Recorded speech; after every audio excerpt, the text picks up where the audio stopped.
Hey everyone, and welcome to another Game Explained discussion. I'm your host, Derek Bittner, and I'm joined today by US gamers Nadia Oxford and Ted Wiesen to give our post-review thoughts on Pokémon Sword and Shield. This is part 2 of the discussion, where we'll be diving headfirst into spoilers, so be wary if you want to go in fresh. With all that said, let's get started.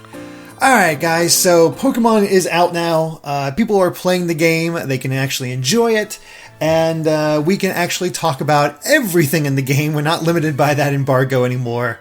Yay. And so, right off the bat, favorite Final Evolution for the starters. I have to say that Grookey's Final Evolution looks really cool. I thought that was really neat, and he has that little drum that he bangs. It sounds like a toy drum, but it's just so cool. I like that it goes on his back, and he has the long hair. He looks like a drummer from a band. Exactly. I actually really enjoy some of the designs we have in Galar region because they really do look like the sort of things you'd see from London. But I have to say, I actually really like Scorbunny's evolution as well, because he kind of has that lean sort of soccer player thing going on. He has a specific move where he kicks around a pebble and turns into a fireball, and it looks really cool. Mm-hmm. I actually named him King Cosma from Summer Wars because he looks so much like him. He really does. He does, yeah. It's a great design, and I love those bits. I love that his roar is just him doing a soccer wind pose where he gets on his knees and puts out his arms. He scrapes behind his knees. That's great. Yeah, that's it's such a soccer player. It's yep, that's British. We got the punk scene with Rillaboom and the whole bands of Britain.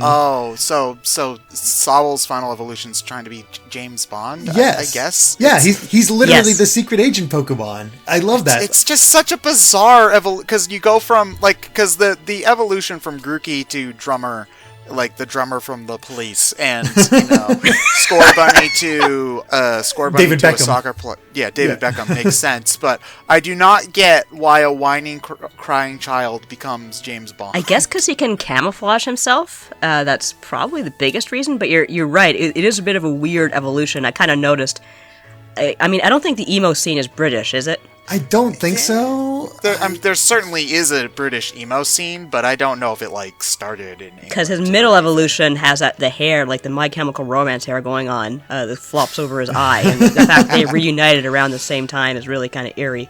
But I just figured, okay, he starts off as a scared, crying child. He turns into a more kind of emotional, but confident teenager. And now he's just killing people. Yeah, now he's a secret agent. He has I love how they talked about it, because at first, when I first saw the evolution, I'm like, what? And then I read the Pokedex entry where he has these gadgets, almost with his secret slots on his fingers, and how he can use the thing to glide for his back, for his frills. I'm like, okay. And then I saw what he was actually called, the secret agent Pokemon. I was like, okay, he's James Bond. That's awesome.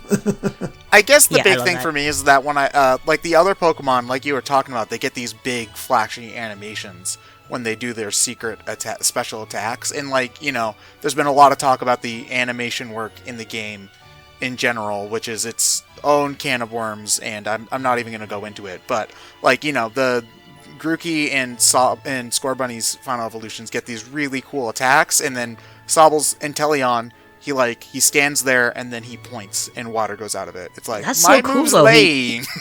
He just destroyed me with that move when I was using Scorbunny.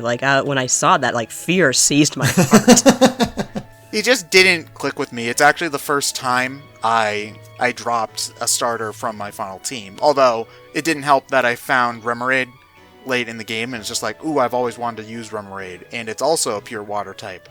So, bye until you go in the box. I do like how they got around the whole, Scorbunny's going to be another firefighting. Nope, they kept him I pure. was so worried. Yeah, they kept him pure fire, water, and grass the entire time, which we haven't had since Gen 2. So I kind of dig it. God, has it been since Gen 2? I guess you're right. There have been pure evolutions since, but not the whole cycle being pure.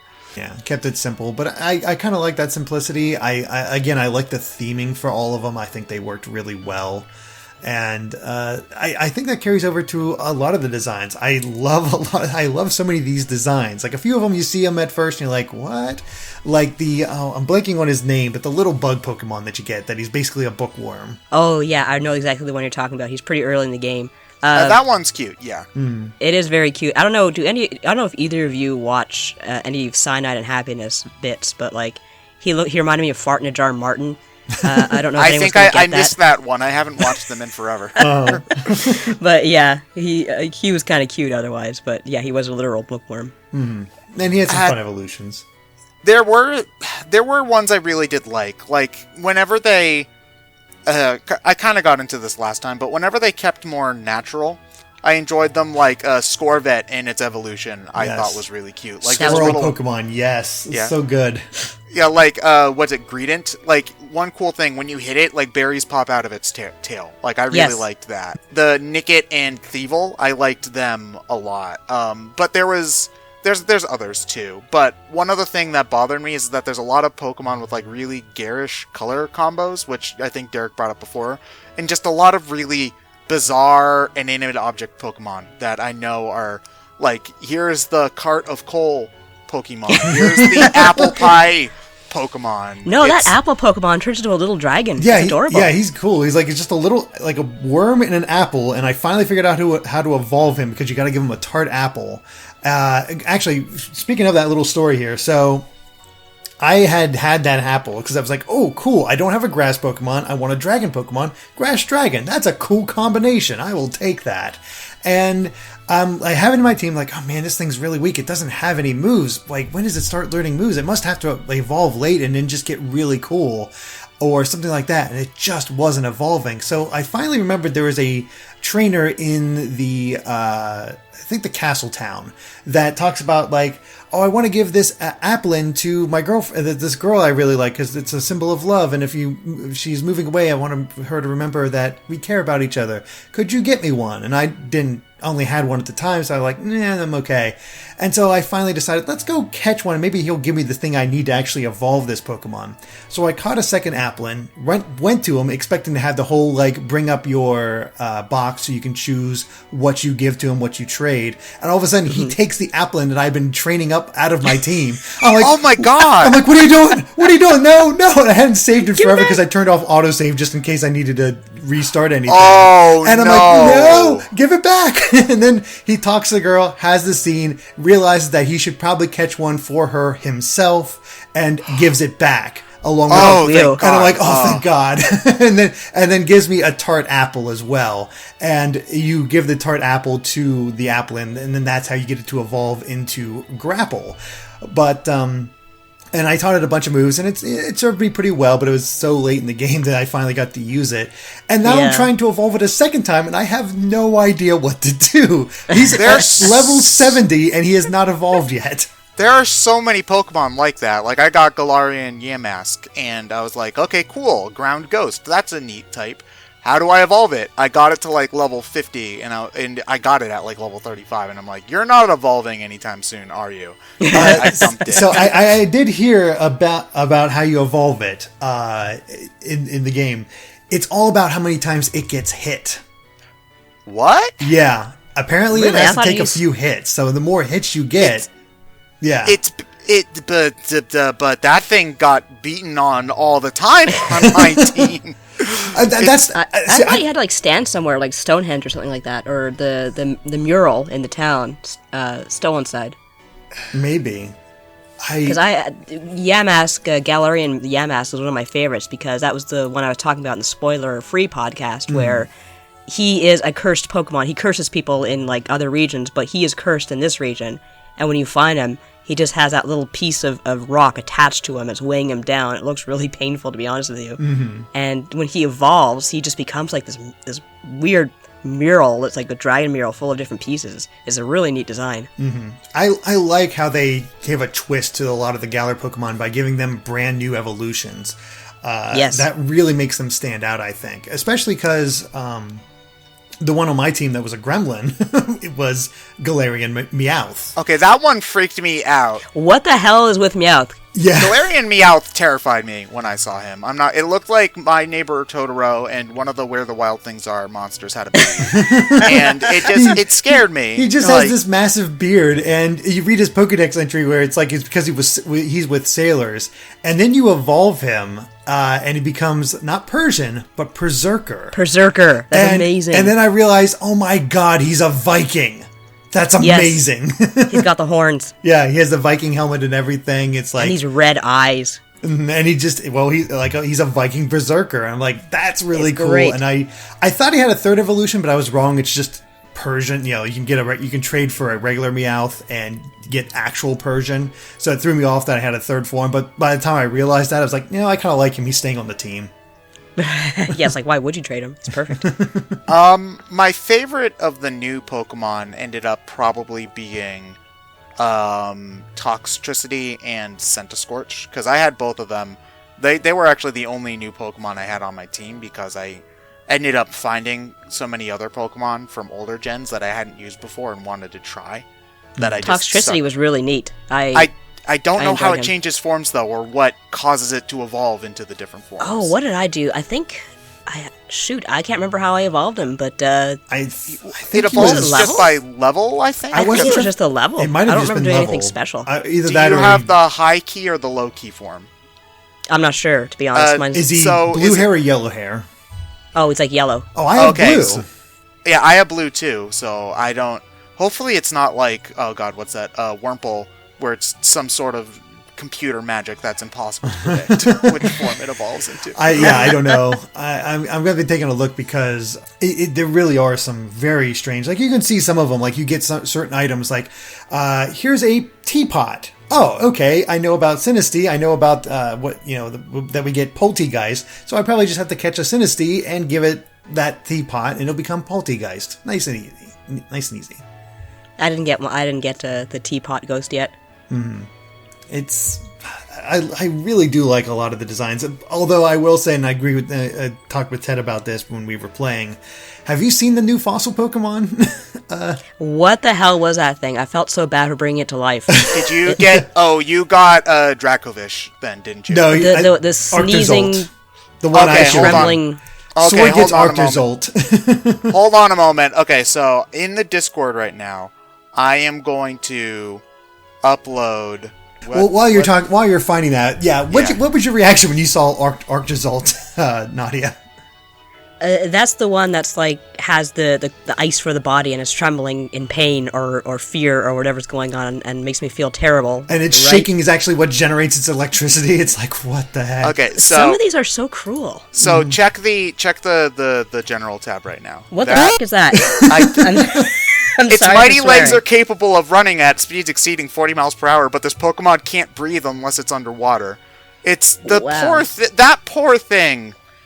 That poor Wow. thing needs to be put out of its misery. Like, okay, here's the thing. I get the joke, because the archaeologist is named Carolus, and you give her the two... And she doesn't care? Like, she's just like... Well, eh. the thing is you're just taking two random fossils and she's popping them together, because you don't take it from one fossil like before. You're taking two and popping them together. So I'm pretty sure, Ted, we got to try this, where I can trade one to you and you the other to me, and we can get basically 4 different combinations of fossil Pokemon. But it's unethical to bring such creatures into the world. But I need that Pokedex finish, so I'm going to bring these abominations to life, and I want to see them. You're the reason Team Plasma exists, okay? Like, I mean, Like, it's a jokes... fascinating idea, but it's very strange. I feel so bad for it. Like, So did I. it's an abomination. I literally named it Abomination, and I tried to have it on my team for a while too, but it wasn't good. So It was probably struggling to breathe the whole time, going, kill me. You couldn't hear it because it can't breathe. Yeah, God. it's something else. And as Ted said, some of the color combinations do seem a little weird. Like this first time I met the, I forget his name off the top of my head, but the Octopus Grappler, which I like the idea of. I like this fighting octopus. But I forget, but his colors are so wacky. It's like kind of blue and yellow, right? Yeah. Like, I think he's supposed to be based on the blue ring octopus, who's like deadly as hell, but really, really pretty. Mm-hmm. The one that struck out to me was the elephant Pokemon, which is the first one like you see in the whole game, because the early scene. Yes. It's I know like- the evolution is called Copperaja, because I love that name, but I couldn't remember the original. It's just, I looked at it and I was like, huh. It just, a lot of the Pokemon have this really weird, very round and bizarre kind of design to them, which I know that it's subjective. Every generation, people are like, "Oh, these don't look like Pokemon." Ice cream cones. People have been saying that since like Gen 3. At least, yeah. So, whether or not you like each set of new Pokemon is personal taste. This one did not do much for me. See, I used mostly new Pokemon. I evolved Yamper he becomes Boltund, which is like a really, really, really fast electrical type. And I don't know if you guys played Neopets as kids. Oh my god, I love But he looks like Gellert, so I named him Gellert. Oh my gosh, I love him. And before he attacks, his tail becomes a lightning bolt. And it's just little visual details like that. That's cool. See, I really enjoy from the game. I evolved him to that, but I stopped using him because I was trying to evolve as many Pokemon as I could to just see all the different kinds that were in the game. Because, fighting the trainers, you don't get much of the Pokedex filled just fighting other trainers. You really have to go out and search for them. Which is different, because most of the time, like, you get almost the entire Pokedex, if not the whole thing, by fighting all the trainers along the way. And I didn't even have a Caterpie in my Pokedex until I finally found one randomly in the... I didn't even think that they had wild Caterpie. I thought that they started with Metapod and you had to breed it. Yeah, I got a Metapod from, like, a raid, like, in the wild area. I was like, okay, great, giant Metapod in the box. I found the Metapod first in the wild area, but in Route 1, in one of those random patches that shake, I finally did find a Caterpie. Okay, that is a nitpick thing that did bother me. That I like having the Pokemon walk around on the route. I think that that's just universally a better system. Yeah. Mm-hmm. But I don't get why you have both that and Pokemon that have a random chance of spawning when the grass shakes, too. Because it adds more... It just added more tediousness to the whole affair for me. Like, it wouldn't have been as bad if there were maybe like a limited amount of Pokemon that appeared like that, and only the ones that appeared in the shaking, if it were like exclusive to the shaking grass. But you can wander into Pokemon that you see walking around very commonly, in the shaking grass, which made it feel like less a waste exciting. of time. And it basically was no different than wandering in circles in the grass from earlier. Did you guys ever have a Pokemon follow you? Like, I don't mean charge you. I mean, like, I was in the wild area and a Growlithe looked at me and had a question mark come over its head, and I just stood still and it came up to me, and it's just like, I started to walk away and it's just following me. Like what do you want? I did not have that. Not have that. I'd often have them chasing after me. He wanted to be my friend or something, so I was like, okay, yeah, I like Growlithe. I love Arcanine. Arcanine's my favorite, so I'm glad he made the cut. Mm-hmm. I'm actually rather surprised that Vulpix and Growlithe are both in the same version. So am I. Yeah, there's a lot of fire types in this time. Yeah, which is good because there's also there's so many steel types in this game. Yeah. Oh God, yes. They are all about the steel types, which makes sense. Sword and Shield, so it Sword and Shield, and of course, like the steel industry was a big thing in the UK.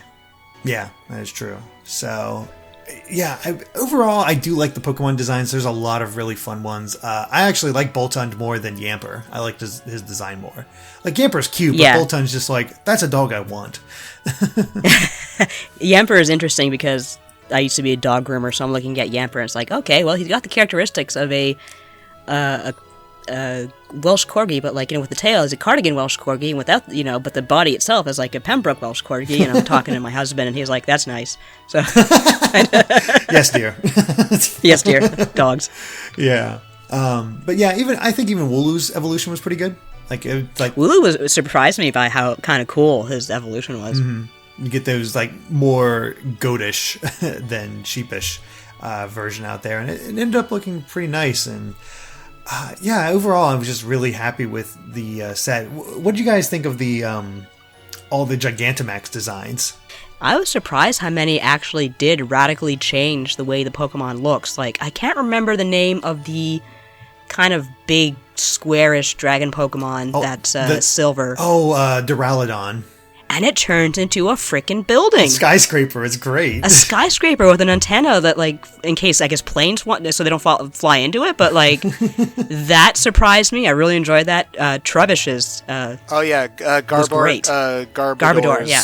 Gigantamax turns into the Pokemon fan base, which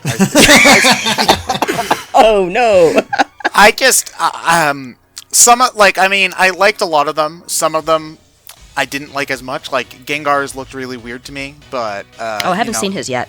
That's because he's in the Shield boss fight. He's like... It's like, have you ever played Shin Megami Tensei?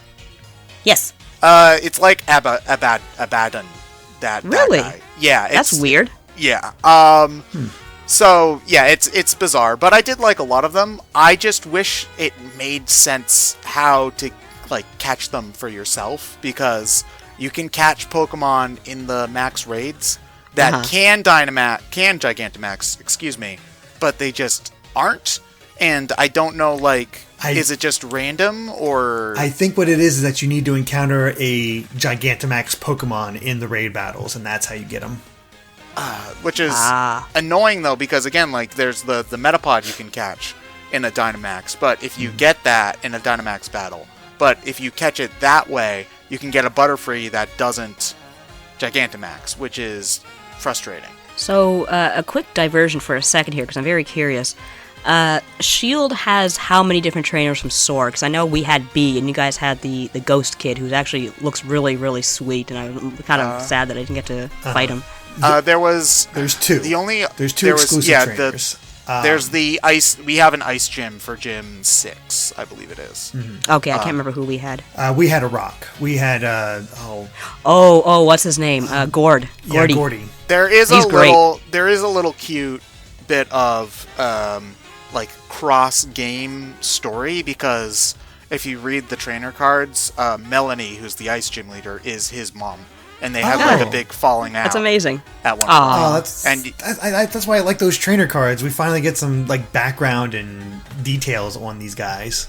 I love those cards so much. Did you go? I actually. Oh wait, you probably did get the elite ones. Yeah, I got all the post game ones. Looking forward to collecting them from people too, like actual. Those are surprisingly fun to put together, just because of all the different poses and backgrounds. Mine looks so stupid. I purposely... Okay, first of all, they're like, pick a number. I'm like, okay, they're going to tell me to go to hell, but I picked 69. And they're like, that's a good number. I'm like, I agree. Thank you for letting me pick that. But there's going to be a million 69s running around. So I'm like a real jackass for doing that, but I just had to try. Because this is the same game. I didn't even think about doing that. I just did my birthday. Sometimes I think my brain is wrong, so it's not your fault. No, you're fine. About the trainers, though, it's like I saw a leaked version of the card. I'm hoping I can get it somehow, with the kid who's the ghost. What's his name? Alistair. Mm-hmm. And the picture is of him holding his mask and crying, and I'm like, oh my god, that's so sad. What is going on? So I'm deadly curious about that. But yeah, I do like how the backs of each card really kind of gives you the story of each trainer. Do you guys have peers? Yeah, we have peers. Yeah, I love peers. I love how we finally got this a dark type gym. We finally got a dark type gym, and it's the most pathetic gym in the history of the series. But it's supposed to be. That's what makes it great. He's like, I'm not going to Dynamax. I don't have to conform to the man. And he has like these weird ass dreads that are like striped like his the Badgers, the Obstagoons, all that stuff. Mm-hmm. Like I do wish there was more to do in that town, because that was a great town. Just how grungy it was and everything like that. But I mentioned Piers because when you get his first card, it's like him like being all dynamic and posing like a real champion with his microphone and all that. When you get his elite card, it's obviously him starting out as a Pokemon trainer, and he has the stupidest look on his face, like he's not looking at the camera properly, number one. He's looking completely in a different direction. Mm-hmm.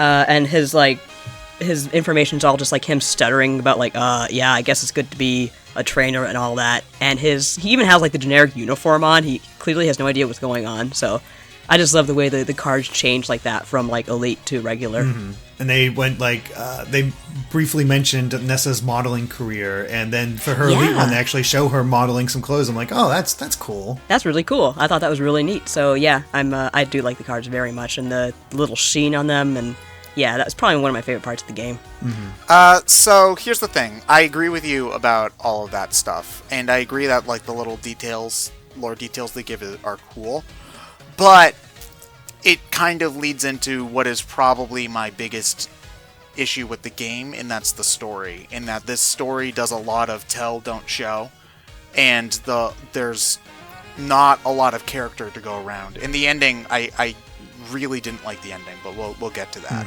Because like it felt like a lot of the gym leaders, for example, didn't really have much character. Like they didn't do an awful lot outside of the story. With the Piers is really the main exception because he's a huge player in the post game, and that's probably why he was so memorable to me. But like Nessa, for example, like okay, like there are some people who say she likes to hang out by the lighthouse, and then you fight her, and then she doesn't do anything substantial for the rest of the game. Whereas, that's pretty much Pokemon, though. Yeah, but that's the thing is that the other games have done more with these characters before, like especially Gen 5 and Gen 7. Like these characters stick around for a lot longer, and you get a much fuller idea of their personalities. You know, like especially Gen 7, I thought was on the right track with that because many of these those trainers stuck with you for practically the whole island that they were on. You got a really good sense of how they interacted, what their lives were like. Like for example, like Olivia is one of the first ones that I can think of where, you know, you see her multiple times, you know, you go to her for advice a couple of times, you get to see what her room looks like, and you get to see the cute details, like how she's single, you know, and how she has all these stuffed animals in her room. And you're not just told that by reading a card text that you could very easily skip. You know, you're rewarded with this information about her by actually exploring throughout the world. And I feel like, you know, again, like you could say, oh, for the gym leaders, that happens a lot. Like, again, like it's not like the gym leaders in Gens like 3 or 6 had a lot of personality either, which is fair. But it's a regression from Gen 7, and it's not just the gym leaders that have that problem, because like Bede Beat, however you pronounce his name, he starts off as this, you know, like as the jerk trainer that a lot of people wanted, and then you get his card and you read his sad backstory. They bring it up once after that, and then he disappears for half the game until the very, very end. And it felt like they were trying to have an arc with him, but they forgot about it. And then during the finals, he just pops up like, oh yeah, we had to finish my character arc because I was prominent in the first half of the game. And then you fight him, and then nothing changes about the story at all. And it's Marnie in particular, I feel like, is the worst contributor to this, because if she and Team Yell weren't in the game, the story would not be any different at all. Like, the only thing that would be different is that they'd have to come up with a new excuse not to let you go farther than what the game wants you to. One thing to keep in mind, though, is that this is such a game based around the culture of fighting in Pokemon gyms, and the leaders are all still there. They're just back, you know, as the Elite Four. And if I'm not mistaken, every time you challenge the final gym, like, again, it changes up who you're up against. You can choose who you go up against, too. What's that? You can choose who you're up against too in that. Oh, that's right. Yeah, that's something else you could do. And I feel like the character from the trainers comes through the actions they take, particularly the dragon trainer, who I noticed before he throws the Dynamax ball, he snaps a selfie. He's very selfie-based. It's just great.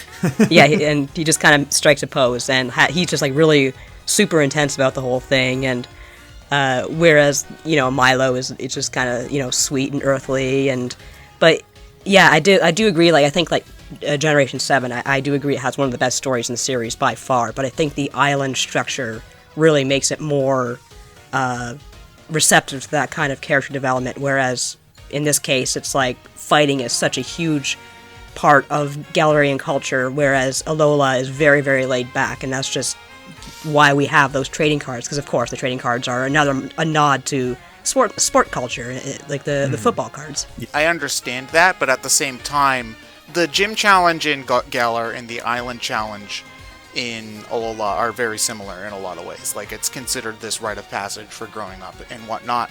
Yeah. But at the same time, you know, you got to see what those island, I forget what they were called, but like those trial. The island trials, yeah. The island trials. Yeah. What you got to see what they did in their off time. You know, you got to get a full sense of their life, and there's more to what these people do than just their fighting. And on the top of that, there was actually a main plot for all of these different characters to bounce off of. in Gen 7. You know, like, oh god, I forget her name, and I feel bad for it because she was one of my favorites, but the ghost type one from Gen 7. I know who you're talking about, but Acerola, I believe. Acerola, that's it, thank you. Like, she's actually very helpful for you when you're on the third island in Gen 7. Like, you're trying to look up all this information about, you know, the legendary Pokemon and whatnot, and she's there. She leads you to different stuff. She tells you different things about the... Hapu shows up and does other things. I totally get where you're coming from there, but I think it all comes back to, like, all of your complaints really comes back to one singular thing that Pokemon is absolutely responding to in this game. People did not like how intrusive the story was in Sun and Moon. They wanted to get... which is too bad, because I did love Sun and Moon's story. And that's the thing. That's why I like Sun and Moon so much, is because it felt like they were finally going more towards, like, a traditional RPG story and building this thing up. And, like, the whole story with Nebby and finding out that he was the legendary all along. Like, there's some really good moments in here, and especially... to this day, the best villain, as far, at least if you stick with Sun and Moon, Agreed. In this entire series. And Agreed. You don't get any of that in Sword and Shield. It's all kept very snappy. No interaction is very long. They don't have them talk too much. For the exclusive gym leaders, you really don't even meet them outside of the gym. They're just, bam, they're there. Here's your card. It's kept very here's your card. Quick. Yeah. One thing Ash and I were talking about a minute ago before we started recording was I do like how they handled Hop. Mm-hmm. I think that, especially in the post-game, and the fact that he kind of goes through his own little journey where he's depressed because he keeps losing to you, his brother's a champion, and Bede, or whatever his name is, said, like, you're a disgrace to your brother, and that just broke his heart. And I really felt for him there, because, like, when you grow up with siblings who are, like, just kind of really good at who they are, and people, just... say you're an insult to this great person, like that's gotta sting really, really bad. So one thing we were talking about is how it's interesting he's changed up his roster a lot so he could find a fighting style that suited him. I liked that aspect. That was one of the very few instances where the game tried to show through gameplay what the character was going through in the story, which I thought was neat. And I just like the fact that he just had to find his own way, and he eventually did, so I was kind of rooting for him by the end. Yeah, because he did start out as like that typical Barry type rival where he's just so excitable, and it's like... he was very, very much like Hao at first from Sun and Moon. Like this combination of Barry and Hao, and it's like, oh boy. I'm glad I'm not the only person who found him annoying at the beginning of the game. But I do like him more than Hao, I will say that, because Hao felt like a non-entity throughout pretty much all of Sun and Moon. Like, again, he was another one of those characters that felt like if they weren't there, they wouldn't change anything. But yeah, Hop has a nice story bit, and I know you complained about Bede a bit, but in some respects, I do like Bede's character development, and I think that all comes down to the fact that I really like Opal. Opal is my favorite gym leader. Opal is fantastic. Opal is amazing. Like, when I first saw her design, I'm like, really? Oh, all right, sure. We haven't had an old lady gym leader in a while, and she's like looks so much more frail than everybody else. But then she holds that addition at her gym. She's looking for a replacement for her gym as the gym leader, and like goes on about this whole thing about being pink. I'm like, pink, yeah. What is up with this lady? And then she grabs a hold of Bede and just like, this kid is pink. This is my thing, and then just puts him through this harsh training regimen that seems like hell for him, and yet he still kind of likes it, and I like that evolution. Like, he does drop out for a while, but it works that he's just sort of kidnapped by Opal, for lack of a better term. I love the fact that he's clearly resentful of the whole thing, but he won't drop it, because either he secretly likes it, or he's too stubborn, or both. Probably both. But it's somebody actually... I think it's key because it's somebody actually recognizing his abilities, because he thinks Rose acknowledged him, but not really. Okay, so... we'll get to Rose, I guess, because we should finish what... But with the other good thing with Bede is he does get consequences for his actions. Like, he did this bad thing, kinda, and then all of a sudden... like, hey, he got punished for it. That's new. I did feel a little bit bad for him there, even though he was a jerk. It felt abrupt, I guess, is the whole thing. Like, it happens... You don't get to see enough of the journey, I guess, is the big problem. And I guess, again, you're right. people complained about there being too many cutscenes in Sun and Moon, but Sun and Moon also had one of the first stories with substance to it, so the fact that people complained about it never made sense to me.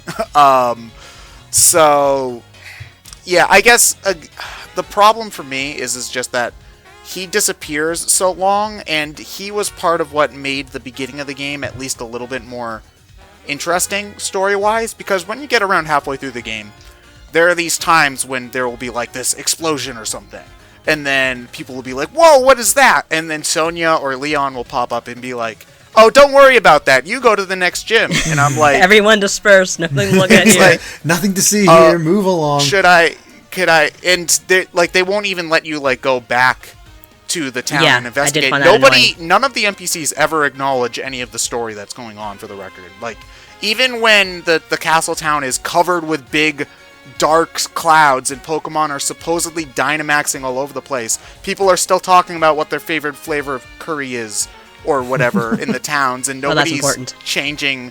Like, the most that you'll see is occasionally the random people who walk by will say, oh, that guy got a gym badge, or whatever. And there were instances here where they could have integrated the story and the gameplay much more interestingly. Like, for example, you're walking around in a route and you encounter a wild Pokemon, suddenly turn 2 or 3 of that fight, that Pokemon Dynamaxes for no reason. Like, that would be really cool and a neat way to put the gameplay and story together. But they don't ever do that. You just have to take their word for it that Pokemon are Dynamaxing all over the place without reason. And it also... I mean, it's been like that for a long time. Not that excuses it, but look right. at Gen 3. It's like, oh no, the world's flooding or the sun's hot all over. But you go away from that general area to the first town of opening towns and nope, we're all fine. Yeah, but... I agree, but then again, we're also comparing a GBA game from 2002 to a Switch game from 2019. It's just, it's one of those things from covering Pokemon for so many years now. I am used to the conservative nature of Game Freak. They do not change. And I guess my expectations have been lowered enough that I just, it's like, yep, that's Game Freak. The big problem for me, though, like, again, like, a lot of this... It wasn't anything that made me upset, it was just disappointing, or I was indifferent throughout it. The thing that actually got me upset throughout the game, and this is really the only thing that actually got me upset, was the ending and the story aspects to it. Because the semifinals happen, and then Leon goes missing, and you have to go find him. And then suddenly, out of nowhere, Oleana decides that she's going to stop you from talking to him, even though they've been nothing but she's been rude, but the chairman and whatnot have been nothing but friendly to you through the entire game. And then suddenly, I knew just because of tropes that those people were probably going to turn out being evil, but if you just take the story as it's going, they haven't done anything wrong up until this point. And suddenly their corporation starts being evil and whatnot, and you have to go and find them. And then, Oleana later undergoes a weird personality shift. I'm jumping all over the place, I'm sorry. But you get to the top of the tower, and you find Leon. And his thing is that you find Rose and Leon. And Rose is saying something to the effect of, we have to stop doing Dynamax battles in the Colosseums. We don't have enough energy for this to be sustainable. And then Leon's like, but nah, brah, my sports are so cool and I like making my Pokemon real big. And you're supposed to side with Leon about this, which is no. It's a very weird thing, because as soon as I encountered that part where, Rose is very clearly worried about the future and the environment and the fact that we got to maintain power, is like, oh boy, that's a villain thing. That's like, no, that's true. That's a good point. He makes a good point, and Leon's all about the sport. But the thing that they kind of use to hand wave it away, like that, Rose is just, kind of going a step too far, is the fact that it's 1,000 years in the future. And Leon does say, hey, I'll help you with this after the tournament. So technically, 1 day is all Rose had to wait, but he couldn't wait that 1 day, and he decided, he has that 1,000 years and decides to awaken Eternatus and do the whole thing, which I can see both of them. Like, both of them, like, Leon, maybe you should take this a little bit more seriously. On the other hand, it is 1,000 years away, which I think that negates a lot of Rose's point, and I don't like that. I still wonder if the whole thing is supposed to be some sort of commentary on, like, climate change and environment. It feels and like it absolutely but is. 1,000 years, we don't have 1,000 years. No. I'm not. But if it was like here, 50 or 100 years, then yes, let's get on this. Yeah, exactly. That's what bothered me about it. But you go. Sorry. Oh yeah, just I was saying, like, if it was like 1,000 years or sorry, like 50 years, I'd be a little more sympathetic towards Rose. But the whole thing was like Leon was asking, hey, just one more day. We have this big tournament coming up. This isn't some rando tournament. This is like the event. Like, no, we're gonna die in 1,000 years. We got to do this right now. I will say I loved Rose's disguise. Like, he kind of had like this weird dad bod vest and shorts, and he just looked ridiculous. He really did. I loved how he really did have like that gut going on. It's like, I kind of love him in disguise. He's just like, wow, this guy is something else. Like, it just makes him such an odd villain where he was very weird. Yeah, he's not. He was very weird. I called him Fancy Drake. Yeah, that's a good way to put it.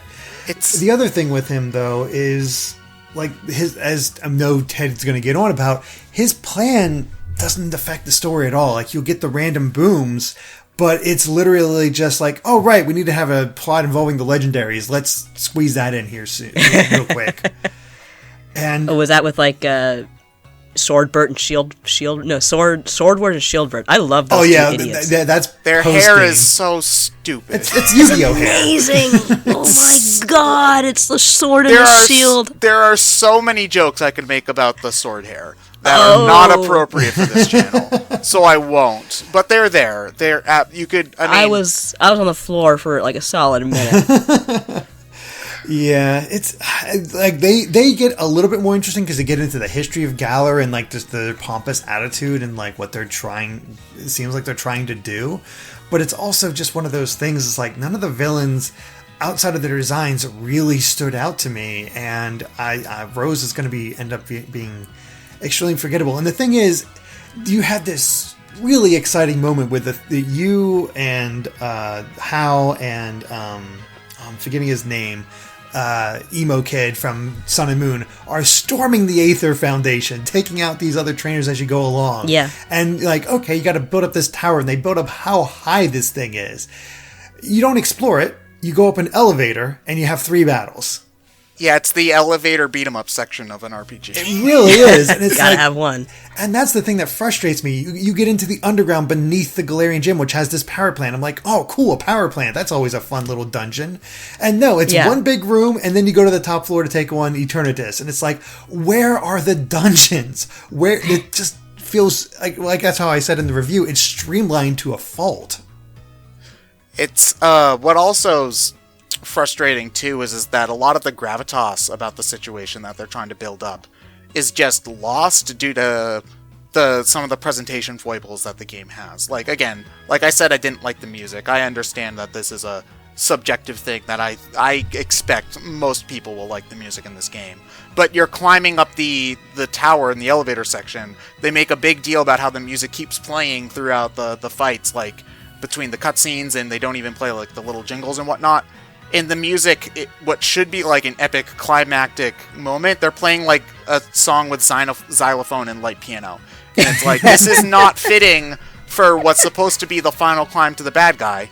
Yeah. And when you do get to Rose and Leon talking, it's a very, very simple scene. They're just standing on the building and you see the city underneath them. But they don't animate it, they use still frame cutscenes in the only time they use it throughout the entire game. And it's like a history of the Pokemon War. This is not. No, it's like I don't have a problem with that. Again, if it's like something like the history of the Pokemon War, where you're seeing like different tapestries or whatnot, but it's literally just them standing there and talking. There's not even a Pokemon in the shot.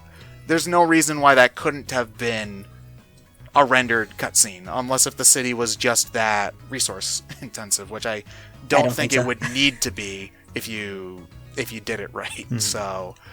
Yeah, it's again, like, I know that, this is just maybe a difference of opinion, but I feel like the political commentary they're going for is irresponsible, considering that we live in a world where, the death of everybody on the planet isn't 1,000 years away, but like 30. So Yeah. making the argument that, oh no, it's not that big of a deal is irresponsible, to say the least. Yeah, I feel like they should have gone like, I'm not saying like turn Pokemon to like some political thing, but like going back to Sun and Moon, they did have some really powerful story points. Sun and Moon's story is so good, though. Like, yeah, that was, yeah. and I mean, I feel like if the game is making a political message, you can also criticize it politically as well. Yeah. So this feels more hand-wavy than the whole Gen 5 thing, where it's like, we shouldn't be forcing Pokemon to fight and addressing those issues with the game, and they'd be like, no, it's just one guy who wants to hoard all the Pokemon for himself, and let's not address those issues because the Pokemon like it. Yeah. This feels a bit more hand-wavy than that, even. Gen 5 forced you to ask questions of yourself, like, again, like, they do ultimately hand-wave it of, oh, Pokemon like being with people, which is, I agree, it is a bit hand-wavy, but they do end up making you ask the question of, is it right to be doing Pokemon battles? What's the nature of the connection between people and Pokemon? The story comes and goes so quickly in Gen 8 that you're not even given a chance to wonder, is it worth not losing the things we like in order for the sake of 1,000 years in the future? The game doesn't give you the time to make that. Yeah, Rosewood right. kind of mention it, but then it just goes away. And Exactly. And then by the time it finally becomes a thing, it's, again, real quick, nobody really arguing. It's just like, we don't want Rose to be interrupted, and then that whole thing. And then probably even worse than that is that the Eternatus, I do like the design of Eternatus. I think that's a really cool legendary design. It was interesting, yeah. Boy, they make him easy. I think that whole fight was more about the theatrics, which it was pretty cool, to be honest. Oh yeah, fighting alongside both legendaries in a raid battle against Eternatus. The only problem was I felt like I was useless in that fight. Oh, I didn't do anything. My Pokemon was dead for the majority of that fight. And it did not matter. You could probably win that fight without even trying. Like, I bet you could have a Pokemon there and have it do splash the entire time. And it that'd be wouldn't great. change a thing. Yep, but then you catch it, and then, like, there you go, you have this Eternatus, and you can, Gigantamax, and like, okay. I was surprised when I caught, like, I know, like, there was a whole scene where they caught it, but I thought, like, okay, well, they took it away to some lab somewhere. Then I, like, checked my box. I'm like, I have this freaking legendary Pokemon just in my box. Didn't this thing almost end the world? It's just a Pokemon thing, I guess. Yeah, it really is just a Pokemon thing. Real quick, we'll talk about the other characters before we get into the post-game. Let's focus on Marnie first, because she's in it a little less. I think she makes for an interesting rival in what she's trying to accomplish. But the fact that her and Team Yell are tied together and what they ultimately reveal about all that, Team Yell is the most just non-team in the history of the series, like even more so than Team Skull. I actually think that's interesting. And they are really just there to support, and like, we need to bring our town back, but we can't Dynamax, so we need to show the value of Pokemon battles without Dynamaxing, and, Marnie trying to become champion so she can help out her town and whatnot, and eventually becoming the gym leader of the Dark type gym and of that town. It's like, it's interesting on its own, but it never does enough with it. Yeah, I think that's the case with a lot of the story in this game, which is really unfortunate.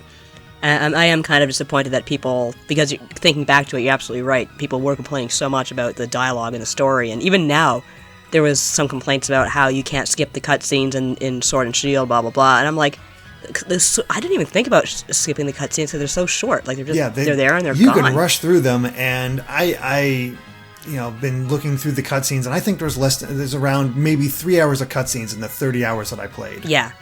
But I did kind of like the fact that Team Yell wasn't so much a team as they were just groupies. Like, it was almost like a parody of teams, which I think it was meant to be. Yeah. Especially since Team Skull, but nothing beats Team Skull, in my opinion. No. But they were such a prominent part of the last game, I guess maybe it was like, okay, let's just kind of almost have like a joke team this time around. I love the fact that, like, their whole thing about, like, blocking you was like, we want to let this like this Pokemon cross the road. You can't go. You can't go until this Pokemon wakes or up or whatever. Or this Pokemon sleeping, you can't pass. It's like it is sort of that those interesting tactics. It's like, oh, we're not trying to be jerks. We're just trying to help out this Pokemon. I'm trying to help this old lady who wants to pass. Yeah, exactly. It's like I get what they're doing there. That's kind of fun. It's like that sort of like online thing. It's like, hey, I'm not trying to mess with you. It's just this. I'm all about this thing. How could you not care about this thing? You're such a jerk. Yeah. That's what they're all about. And then they fight you. That is so fan-like, and I do appreciate that, but it doesn't come up quite enough, and in the end, I think Team Yell doesn't make as much of an impact as I hope they would. Yeah, I do like their design, though. Yeah. The whole punk rock motive. I mean, I liked the girl Team Yell trainers, but the boy ones, what's with their horns? Why do they need two horns with their horns? Because it's a Y. It's their logo. Yeah, it's a Y. Yeah, but it's a dumb logo. Well, no arguing. Yeah, I mean, I was really like when I was you could buy all the different gyms. I'm like, oh, Dark type is my favorite. Where's the Dark type? And I can't buy it. I was like, oh man, that means there's a Dark type gym. That's really cool. And then I see the design is basically the Team Yell outfit. I'm like, crap, I don't want to wear that. That was like me in the dragon uniform. Ultimately, I just wound up buying like a full like red leather suit, and like I bought the Arcanine shirt you can buy in the first town. Mm-hmm. It cost like all my money, but I bought Oh yeah, it's like $30,000. It's ridiculous. Yeah, it is, and everything else was like, oh, the shirt's $1,000. This one's like $500. Like, oh, I'm going for the $30,000 Arcanine shirt, please. Exactly. I will say I'm glad that the boys get more than 3 shirts this time. I really didn't know about that because I play as the girl and had you play as the boy, so we could show off all the outfits. And I was curious how well the boy did, but I think the variety is there. I like how there's a lot of punkish outfits, like the torn, like ripped shirts or these jackets. Like I got this black studded jacket over my thing with jeans. I was like, okay, I got kind of this sort of punk look to it. I like this. Yeah, I enjoyed the clothing and stuff, and the fact that the boys can wear makeup and everything. Mm. Oh, the boys can wear makeup? Yeah, you can go to the salons, and I don't know if you can do like what you can do exactly, because I didn't do like a whole like shebang, but I do know you have the option of fixing your hair or your makeup, and it doesn't seem to discriminate by gender. Yeah. Oh, okay. I didn't ever touch it, but I thought that they would probably just like let you change your eye color or something. I didn't know that they would let you. Yeah, I think you do like your eyebrows and stuff, but yeah, you can change your eye color as well. Yeah, and the girls, you can actually change up their hairstyle and their bangs separately, so that's kind of cool. Like there's a decent amount of options here you can really customize your trainer with and make them look pretty cool. That's one reason I'm actually looking forward to the servers coming on, because I want to see what everyone kind of looks like. Yeah, that'd be fun to see what they all come up with. But to be honest, my favorite character ended up being Sonya.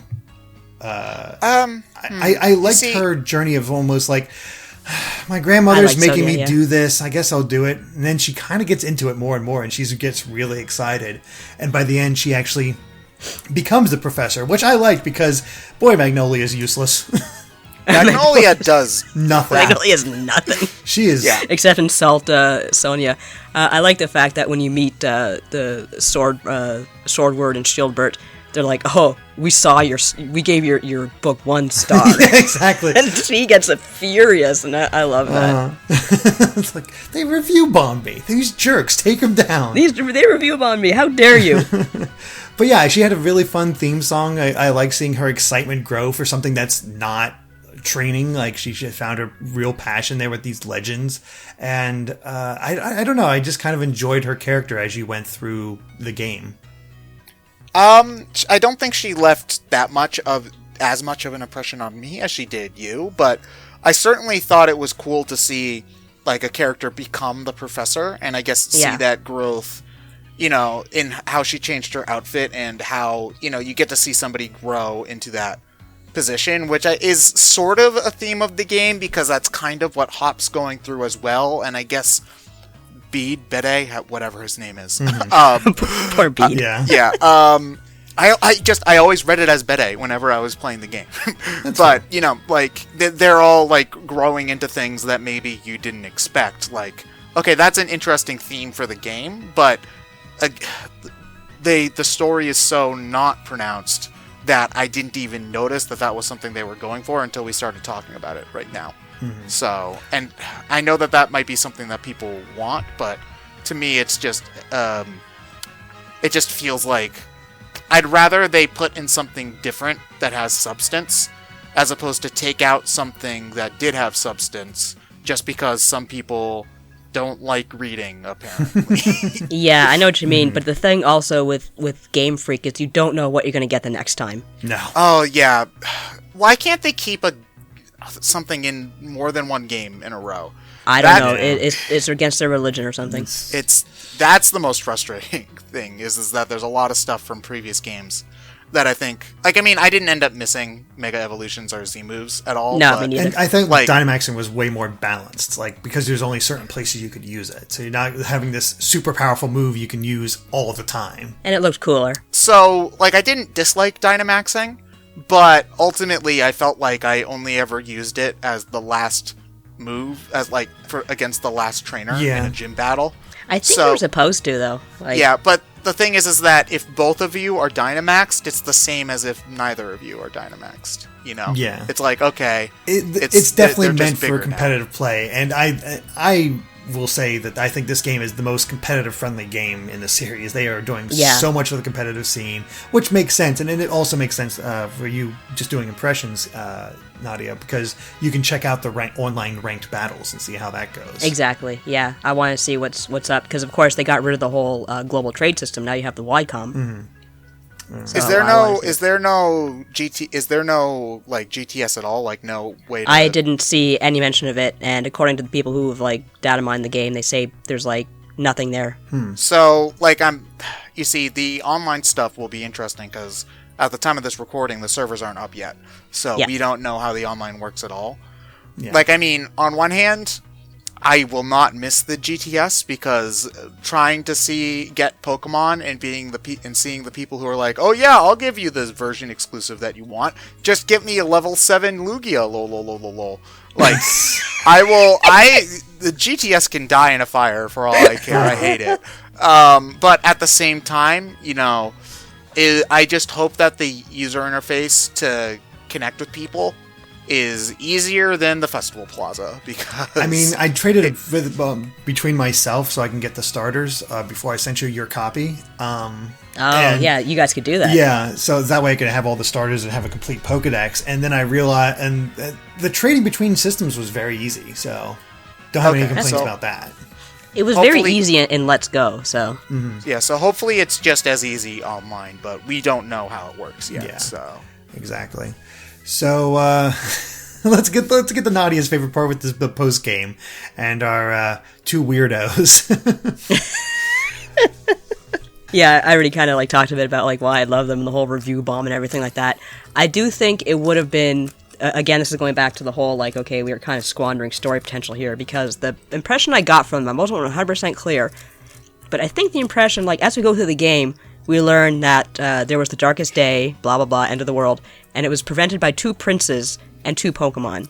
And when you finish the game the first time, you get the impression that the legendaries are the real heirs to the Galar region, and the weirdos are like, no, we're the descendants of those 2 heroes. We're the real, royalty of Galar, and we want to bring the royal family back. And I thought, that's really cool. We're going to have, like, a whole, like...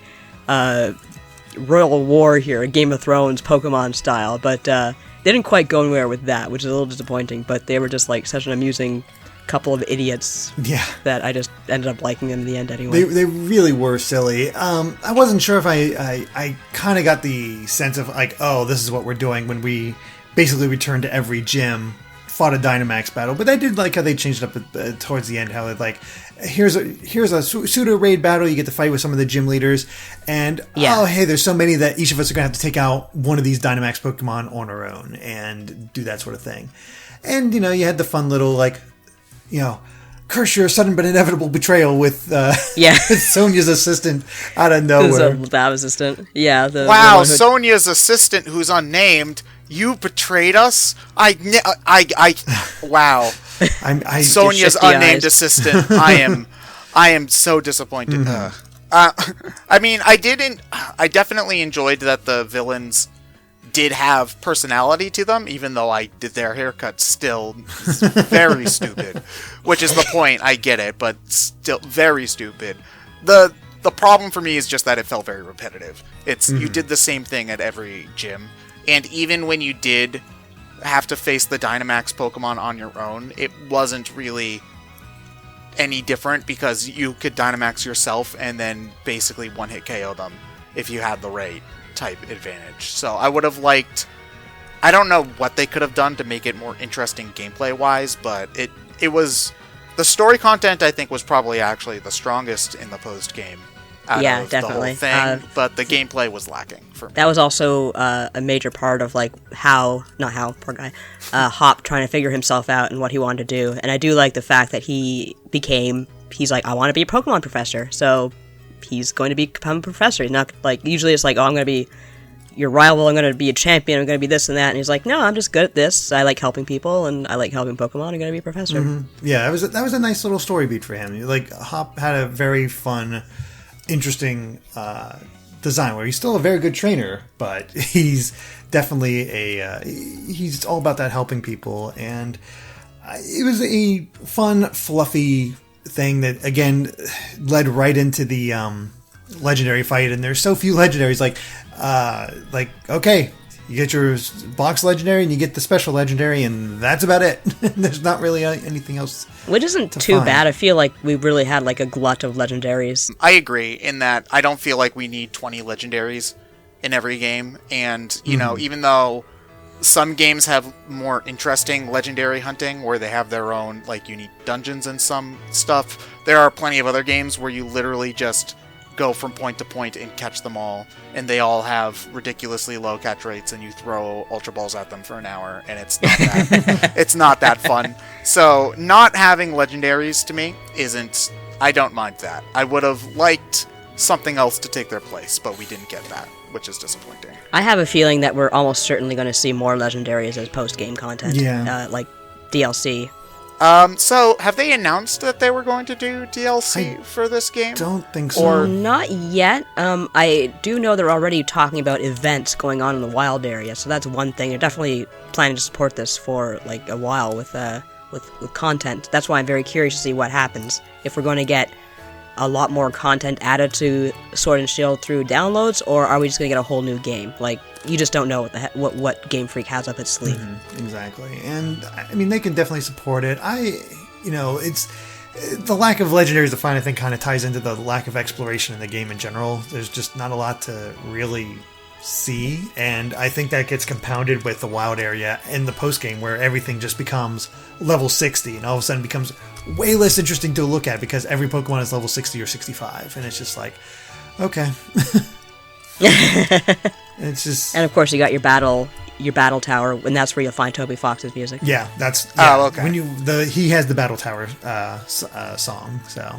It's pretty great. It is really good. I thought that it was the gym leader theme, but... that's also pretty great. Yeah, that one's good. I swear that, until I hear otherwise, I'm going to believe that he also did the theme for the Snowy Town, because that sounds a lot like Toby Fox, and it's particularly, I don't know if you've played Undertale, but the Waterfall song, it sounds a lot like that. Maybe they were just inspired by him. And that's very possible. It's very possible with Game Freak.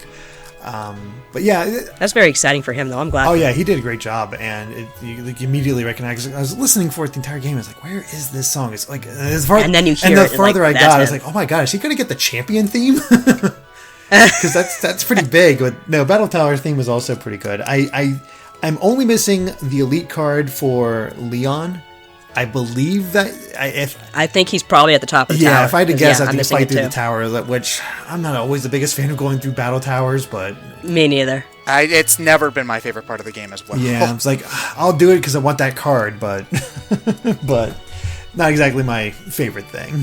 But for the most part, I do like this game. There's elements that they do very well. They have a lot of great quality of life elements to it that I think will help the games in the future.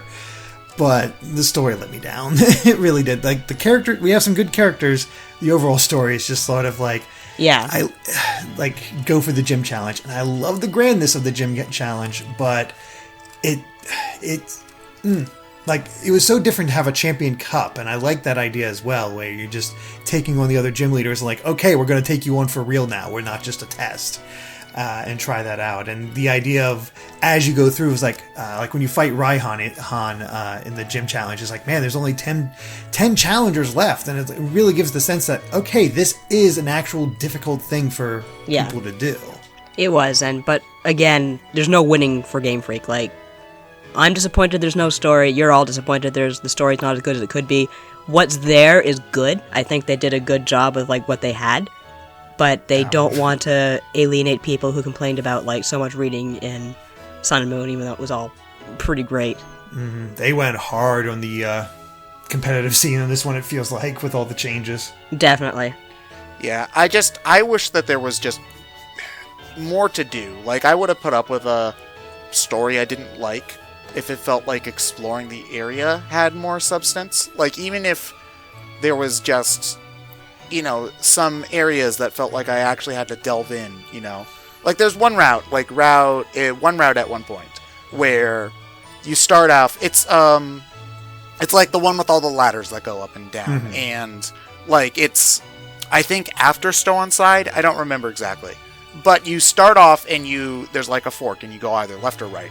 I went left and climbed up a ladder, and there was this sign that said, "Oh, you are the type who likes to look in all these nooks and crannies." And I'm like, dude, I literally just went left at the start of this route. Yeah. Don't patronize me like that.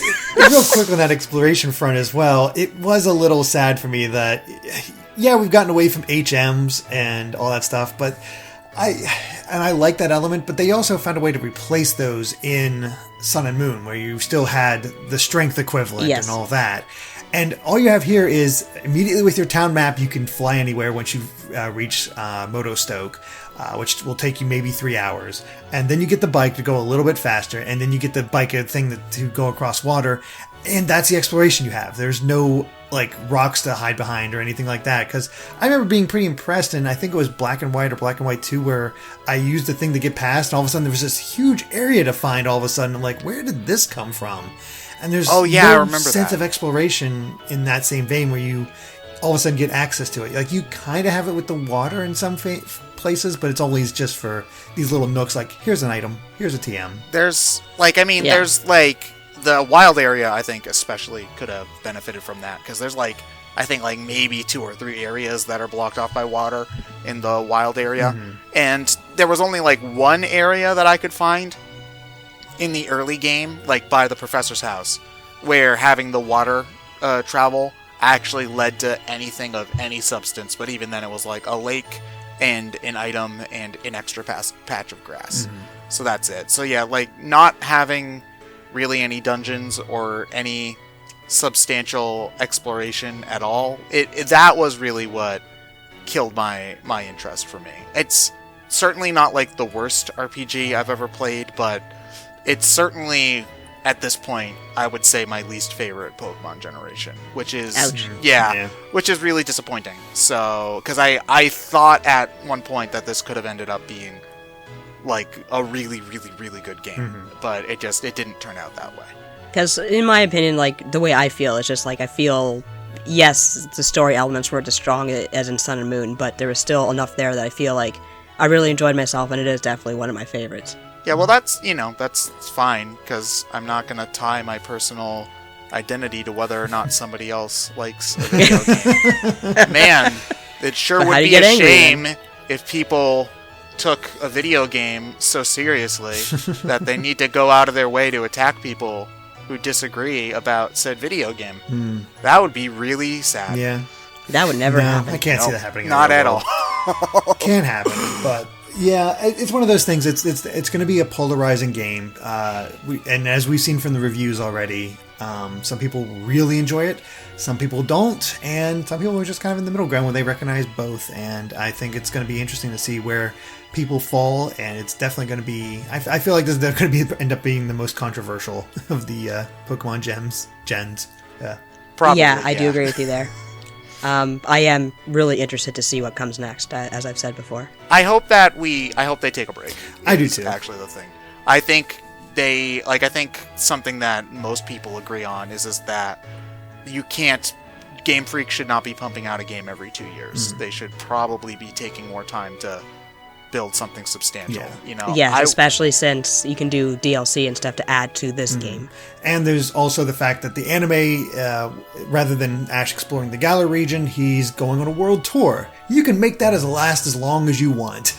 Yeah. So, and they can also do a Galar arc after that. Exactly. As well. It gives them time. Yeah, so I would like, even as long as 4 or 5 years even, I would be okay with waiting if it resulted in a game that lived up to the potential that an HD Pokemon could have. Mm-hmm. So any final spoiler-filled thoughts on Sword and Shield? Dracovish is an abomination. We've established that. Yeah, I feel bad for the poor thing. But don't create one. I like the Ghost Dragon Pokemon that basically launches the smaller dragon types that it evolves from. I forget what he's called. Wait. Dragavolt, what? I think. I did not see that one. How am I not finding out about? How am I only finding out? There's a Ghost Dragon type. He starts out like he kind of looks typical. He has a kind of a lizard face, and he's in that typical ghost pose that they have in Japan, where his hands are hanging down. Oh, that guy! And then when you see his final evolution, he has like this system where you get like. You know how you sort of launch these mini fighters out from various things? Yes. He has that for the smaller versions of himself. So okay, I remember seeing him and thinking to myself, that's amazing. Pokemon? Sure, let's go with that. But I don't know. His design is kind of fun. He's got like an aircraft carrier on his head or something. Not exactly that, but yeah, that same idea where you can just launch smaller ones. And it's just... I love that guy. And it's a Ghost Dragon type, which I don't think there's a lot of out there. I need to find him. I must have him. I got his... I think I got his either his middle or his, final evolution, but I caught one of those, so I can start working to get that. But he's a wonderful Pokemon. There are some really wonderful designs. That is my final thought on this whole thing. Great designs. It's great designs. I feel like it's a really good, solid Pokemon game, just my personal opinion. Is it the most groundbreaking? Hell no. Could Game Freak have done more? Yes. But I feel like they're almost learning with this one, and that's why I am eager to see what comes next. So yeah, I think that covers it for our spoiler-filled discussion on Sword and Shield. So thank you for watching. If you like this video, be sure to like us on Facebook and Twitter at GameXplain. And Nadia, where can they find you at? I am at usgamer.net, where I have most of my writing. Plus, I am the co-host of the Axe of the Blood God RPG podcast, which I do with Kat Bailey, our editor-in-chief. We talk about RPGs, big, small, Eastern, Western, old, new. So please tune in. Episodes go up every Monday. Very cool. And what about you, Ted? I'm a member of Brain Scratch Commentaries. We do a number of different video game playthroughs, and I think they're pretty funny, so you should give them a shot if you get the chance. Definitely. And of course, make sure to subscribe to Game Explained for more on Pokemon and other things gaming as well. Until next time, bye.